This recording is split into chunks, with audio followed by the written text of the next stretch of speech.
حضرت جناب سیدنا سری سختی رحمت اللہ علیہ فرماتے میرا دل سخت ہو گیا تھا، میں بڑا پریشان رہتا تھا۔ حضرت معروف کرخی رحمت اللہ علیہ کی بارگاہ میں کئی دفعہ عرض کی، میں نے کہا بابا میں اس کا کیا کروں، یہ سخت ہو گیا، مہینوں ہو گئے یہ اللہ کے خوف میں نہیں رویا، سالوں بیت گئے حضور کی نعت سن کے نہیں رویا، اب تو کتنا وقت گزر گیا ہے، اسے مدینے جانے کے لیے بھی رونا نہیں آتا، حضور یہ سخت ہو گیا ہے، کوئی رحمت کی نظر ہو، خشکی سی آ گئی ہے، عجیب سی میل چڑھ گئی ہے۔ فرماتے کئی دفعہ میں نے خواہش کا اظہار کیا۔ ایک دن نا عید کا دن تھا تو حضرت معروف کرخی نے ایک چھوٹا سا بچہ انگلی کے ساتھ لگایا ہوا تھا، تو حضرت آ رہے تھے، تو میں نے کہا حضور آپ کدھر سے آ رہے ہیں، یہ بچہ کون ہے؟ فرمانے لگے یتیم ہے۔ سارے بچے عید والے دن اخروٹ کے ساتھ کھیل رہے تھے، بیچارے کے پاس اخروٹ کوئی نہیں، تو حضور آپ کیا کریں گے؟ تو حضرت معروف کرخی کہنے لگے پیسے تو میرے پاس بھی کوئی نہیں اخروٹ خرید کے دینے کے، میں یہاں سے کھجوروں کی گٹھلیاں چنوں گا، وہ گٹھلیاں بازار میں بک جاتی ہیں، میں یہ گلیوں سے گٹھلیاں چنوں گا اور چن کے میں نے کہیں بیچوں گا، اور جب میں انہیں بیچوں گا تو پھر یتیم کے لیے 2-4 اخروٹ خریدنے کے قابل ہوں گا، پھر میں اسے اخروٹ خرید کے دوں گا۔ پتہ نہیں کہاں کی بات سنا رہا ہوں میں آپ کو، اور پتہ نہیں کہاں کا ذکر کر رہے ہیں بابا جی۔ بچہ یتیم ہے، بچے اخروٹ سے کھیل رہے تھے، اس کے پاس اخروٹ کوئی نہیں۔ بابا آج کا پیر تو معرفت کی بات کرتا ہے، تو یتیم کے لیے گٹھلیاں چننے چلا ہے۔ آج کا پیر تو کہتا ہے میں اے سی والے کمرے میں بیٹھ کے تمہیں بڑا عرش کے اعلیٰ کی بات بتاؤں گا، یتیم کے لیے گٹھلیاں چننا، مدرسے کے طلباء کی نوکری کرنا، یتیموں کا، غریبوں کا، ان مجبوروں کا خیال کرنا، یہ تو رواج ہی نہیں ہے آج کا۔ بابا تو کیا کہانی سنا رہا ہے؟ تو حضرت معروف کرخی کہنے لگے گٹھلیاں چنوں گا، پھر انہیں بیچوں گا، پھر جب کچھ پیسے ملیں گے نا تو میں اسے اخروٹ خرید کے دوں گا، اور فرمانے لگے جب یہ اخروٹ سے کھیل کر ہنسے گا نا تو اللہ میرے دل کو سکون عطا فرمائے گا۔ میں گٹھلیاں چننے جا رہا ہوں، میں مزدوری کرنے، تیری تلاش میں پھرا میں جنگل، پہاڑ اور دشت میں۔ تو حضرت سری سختی فرماتے ہیں میرے گھر میں پیسے تھے، میں نے کہا حضور اگر یہ نوکری مجھے مل جائے تو میں غلام جو ہوا، اگر مجھے دے دے یہ نوکری تو میں نہ کر لوں؟ فرمانے لگے تو کر لے۔ فرماتے میں اس یتیم کو پہلے گھر لے گیا، وہاں سے میں نے پیسے لیے، پھر بازار لے گیا، کپڑے خریدے، اس کے لیے ٹوپی خریدی، پھر میں نے اسے 2 کھجوریں کھلائیں، پھر اخروٹ خرید کے دیے۔ حضرت سیدنا معروف کرخی کہتے ہیں اس کو میں نے چیزیں دے کے نا، وہ بچہ تھا، بچے ہی ہوتے ہیں، میں نے جب اسے اخروٹ دیے تو وہ دوڑنے لگا، میں بھی ہلکا ہلکا پیچھے چلنے لگا۔ فرماتے ہیں وہ جا کے بچوں کے گروہ میں مل گیا، وہاں درجنوں 20 بچے کھیل رہے تھے، وہ مل گیا، وہ کھیلتا رہا۔ آپ فرماتے ہیں لوگوں اس دن میرے رب نے میرے دل کو اپنے قرب کی لذت بھی عطا کی،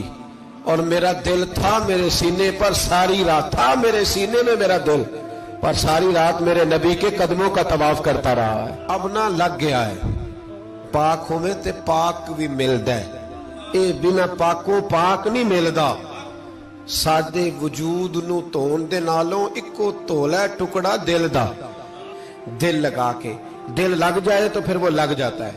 آپ یقین کریں لگتا ہے تو مزہ دیتا ہے، اور جب تک لگتا نہیں پھر کوئی بھی کیف سرور حاصل۔ امام زین العابدین رضی اللہ تعالیٰ عنہ مولا علی شیر خدا کے پوتے، امام حسین کے صاحبزادے، سیدہ پاک کی پیاری نسل، امام زین العابدین گھر میں نماز پڑھ رہے تھے، غور کرنا بات پہ، گھر پہ نماز پڑھ رہے تھے، گھر میں آگ لگ گئی۔ جب آگ لگی ہے تو پھر شور بھی ہوتا ہے، کچھ لوگوں نے شور مچایا، آگ آگ آگ، دور دراز سے لوگ دوڑے،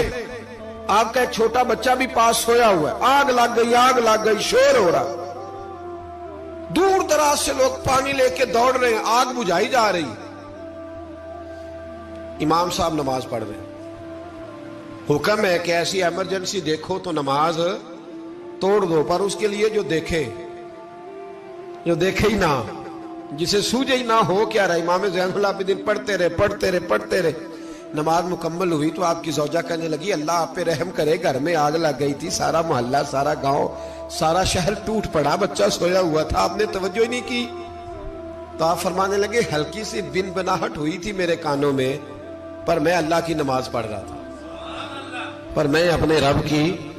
میں اس کی نماز پڑھ رہا تھا۔ تیرے عشق کی انتہا چاہتا، تیرے عشق کی انتہا چاہتا، تیرے عشق کی انتہا چاہتا، میری سادگی دیکھ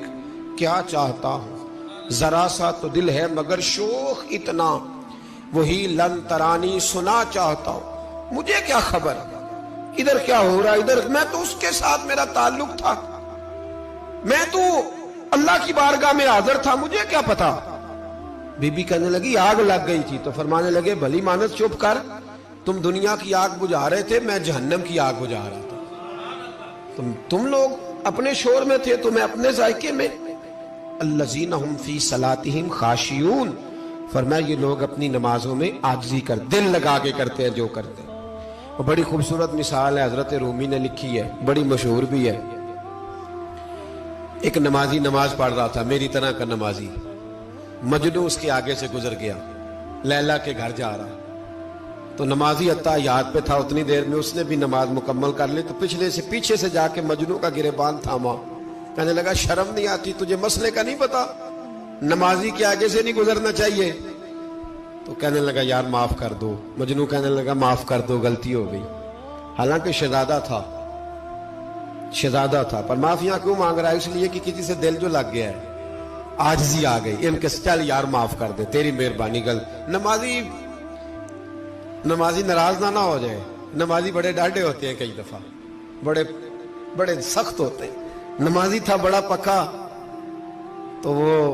کہنے لگا نہیں، نماز خراب کر دی تو نے، تجھے پتہ نہیں آگے سے نہیں گزرنا چاہیے، اور ویسے بھی زمانے کا رواج ہے جو معافی مانگ لے لوگ سمجھتے ہیں بزدل ہے، یہ بھی بڑا مسئلہ ہے۔ آپ تھوڑا سا کہہ دے کہ جب دیکھی جائے گی جو ہوگی، لوگ سمجھتے ہیں نہیں ہے دم کم، معافی مانگ لے سامنے والا بگڑ جاتا ہے، الا ماشاءاللہ، لیکن اس کا مطلب یہ نہیں کہ ہم معذرت کرنی چھوڑ دیں، وہ اگر بری عادت پہ ہے تو ہم نے اپنی اچھی عادت کو قائم رکھنا ہے، تو کہا جناب معاف کر دے، تو نمازی کہنے لگا نہیں تجھے عقل نہیں ہے، نمازی کے آگے سے نہیں گزرنا چاہیے۔ پھر مجنو نے بڑی بات کر دی، پھر ایک عاشق نے عاشقوں والا جملہ بولا، پھر ایک محبت کرنے والے نے بڑی بات کی، کہنے لگا یار نمازی میں تو معافی مانگ رہا ہوں تو نہیں دے رہا، چل ایک سوال کا جواب ہی دے دے کہ میں تو عورت کے عشق میں جا رہا تھا، مجھے تو نظر نہیں آیا کہ تو نماز پڑھ رہا ہے، میں تو بی بی کے عشق میں تھا، مجھے تو نظر نہیں آیا، تو بتا تو رب کے عشق میں تھا، تو مجھے کیسے دیکھ رہا تھا، میں تجھے کیسے نظر آیا، حالانکہ تو اللہ کے عشق میں کھڑا تھا، مالک حقیقی کی محبت میں تیری میرے اوپر نظر کیسے پڑ گئی، میں تو عورت کے عشق میں تھا۔ اب نمازی صاحب شرمندہ ہو گئے، مجنو کہنے لگا آج کے بعد جب رب کی بارگاہ میں کھڑے ہونا نا تو والذین آمنوا اشد حبا للہ، پھر نماز کے لیے نہیں، اس کے پیار میں بھی کھڑے ہونا، دل لگا کے